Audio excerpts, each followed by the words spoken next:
Hello friends, இன்றைக்கி ஒரு lunch box recipe குடமிளகாய் சாதம் தான் செய்ய போகிறோம். இது செய்கிறது ரொம்ப ஈஸி, குயிக்காக ஒரு 10 மினிட்ஸில் செஞ்சிடலாம். கிட்ஸுக்கெல்லாம் ரொம்ப பிடிக்கும். இப்போ வாங்க இந்த டேஸ்டியான குடமிளகாய் சாதம் எப்படி செய்கிறதுன்னு பார்க்கலாம். கீர்த்தி சௌமிஸ் கிச்சனை ஃபஸ்ட் டைம் பார்க்குறீங்கன்னா ரெட் கலர் சப்ஸ்கிரைப் பட்டனை கிளிக் பண்ணிவிட்டு பக்கத்தில் இருக்க பெல் ஐக்கானில் ஆல் கொடுத்துக்கோங்க. என்னோட வீடியோஸ்லாம் பிடிச்சிருந்துச்சுன்னா லைக் பண்ணுங்கள், கமெண்ட் பண்ணுங்கள், ஃப்ரெண்ட்ஸ் அண்ட் ஃபேமிலிக்கு ஷேர் பண்ணுங்கள். இப்போ வாங்க வீடியோக்குள்ளே போகலாம். இந்த குடமிளகாய் சாதம் செய்கிறதுக்கு ஃபஸ்ட்டு ஃப்ரெஷ்ஷாக ஒரு மசாலா பொடி வறுத்து அரைச்சிக்கலாம். ஸ்டவ் ஆன் பண்ணி வெறும் வானலில் 1 டீஸ்பூன் உளுந்தம்பருப்பு, 1 டீஸ்பூன் கடலைப்பருப்பு சேர்த்து வறுத்துக்கலாம். உளுந்தம்பருப்பும் கடலைப்பருப்பும் நல்லா வறுபட்டு வாசம் வரும். ஃப்ளேமை லோவில் வச்சு வறுத்துக்கோங்க. ஒரு 2 நிமிஷம் இந்த மாதிரி ட்ரை ரோஸ்ட் பண்ணிக்கலாம். இது கூட 4 டேபிள் ஸ்பூன் வறுத்த வேர்க்கடலை சேர்த்துக்கிறேன். தோலெல்லாம் எடுத்துகிட்டு சேர்த்துக்கோங்க. இப்போ இதில் 1 டீஸ்பூன் வெள்ளை எள்ளு சேர்த்துக்கலாம். இதுக்கு பதிலாக நீங்கள் கருப்பு எள்ளு கூட சேர்த்துக்கோங்க. இதில் 1/2 டீஸ்பூன் சீரகம் சேர்த்துட்டு இதை லைட்டாக ரோஸ்ட் பண்ணிக்கலாம்.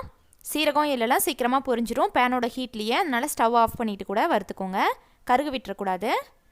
அவ்வளோதான், இது நல்லா வறுபட்டு வந்துருச்சு. இப்போ இதை ஒரு பிளேட்டில் கொட்டி ஆற வச்சுக்கலாம்.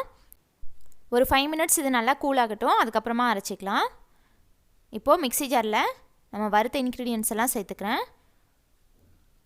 இப்போ இதை ரொம்ப ஃபைன் பவுடராக அரைக்காமல் லைட்டாக குறைன்னு இருக்கிற மாதிரி அரைச்சிக்கலாம். இந்த மாதிரி அரைச்சி எடுத்துக்கோங்க. இந்த பொடியோட வாசனையே நல்லா கம்மன்னு சூப்பராக இருக்கும். டேஸ்ட்டும் ரொம்ப நல்லாயிருக்கும். இந்த மாதிரி ட்ரை பண்ணி பாருங்கள். இது கூட நீங்கள் வேணும்னா மிளகாவும் கொத்தமல்லியும் சேர்த்து கூட வறுத்து அரைச்சிக்கலாம். நான் பொடியாகவே சேர்த்துக்கிறேன். இப்போது சாதத்தில் 1 டீஸ்பூன் எண்ணெய் விட்டுக்கிறேன். இதில் இந்த சாதத்துக்கு தேவையான 1/2 டீஸ்பூன் உப்பு சேர்த்து இதை நல்லா கலந்து வச்சுக்கலாம். இந்த மாதிரி சாதத்தில் முன்னாடியே உப்பும் எண்ணெயும் சேர்த்து மிக்ஸ் பண்ணி வச்சிட்டோன்னா சாதம் ரொம்ப காஞ்சி போய் ட்ரையாக இருக்கும்ல, அந்த மாதிரிலாம் ஆகாது. அதே மாதிரி நல்லா சாதம் சாஃப்டாக உதிரியாக இருக்கும். இந்த சாதம் 2 பேர் சாப்பிட்ற அளவுக்கு எடுத்திருக்கேன். இதுக்கு ஒரு பெரிய சைஸ் குடமிளகாய் எடுத்துக்கிறேன். அதுவே கரெக்டாக இருக்கும். இப்போது ஸ்டவ் ஆன் பண்ணி வானலில் 1 டீஸ்பூன் எண்ணெய் விட்டுக்கலாம். நம்ம சாதத்தில் எண்ணெய் சேர்த்துருக்கிறதுனால வெரைட்டி ரைஸ்க்கு ரொம்ப நிறைய எண்ணெய் சேர்க்க தேவையில்லை.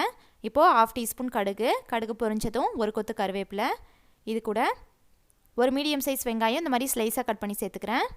இப்போது வெங்காயத்தை 1 நிமிஷம் வதக்கிக்கலாம். ரொம்ப கலர் சேஞ்ச் ஆகிலாம் வதங்க தேவையில்லை. லைட்டாக டிரான்ஸ்பரண்ட்டாக வதக்கிக்கிட்டால் போதும். இப்போது இதில் 1/4 டீஸ்பூன் பெருங்காய பொடி சேர்த்துக்கிறேன். இதையும் இந்த மாதிரி கலந்து விட்டுக்கலாம். இப்போ இதில் குடமிளகாய் சேர்த்துக்கலாம். நான் ஒரு பெரிய சைஸ் குடமிளகாய் இந்த மாதிரி ஸ்லைஸாக கட் பண்ணி சேர்த்துக்கிறேன். கொஞ்சம் பெரிய சைஸாகவே கட் பண்ணிக்கோங்க. அப்போ தான் நம்மளுக்கு சாதத்தில் எடுத்து சாப்பிட்றதுக்கு க்ரன்ச்சியாக நல்லாயிருக்கும். ரொம்ப தின்னான ஸ்லைஸாக கட் பண்ணோம் அப்படின்னா சீக்கிரமாக வதங்கி போய் கொலன்னு போயிடும். ஃப்ளேமை மீடியமில் வச்சு 1 நிமிஷம் இந்த குடமிளகாயை ஃப்ரை பண்ணிக்கிட்டால் போதும்.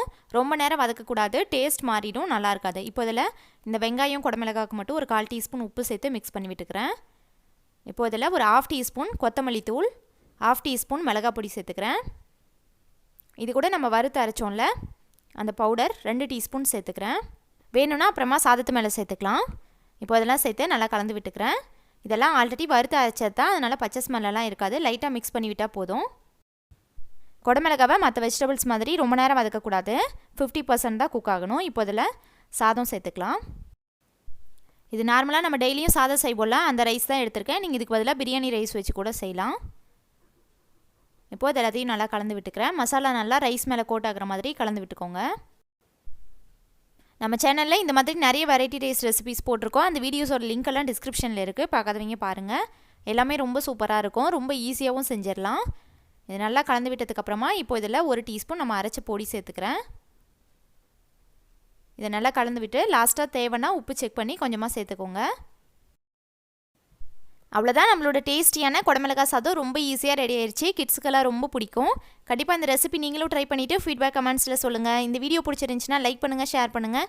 கீர்த்தி சௌமிஸ் கிச்சனை சப்ஸ்கிரைப் பண்ணுங்கள். தேங்க்ஸ் ஃபார் வாட்சிங்.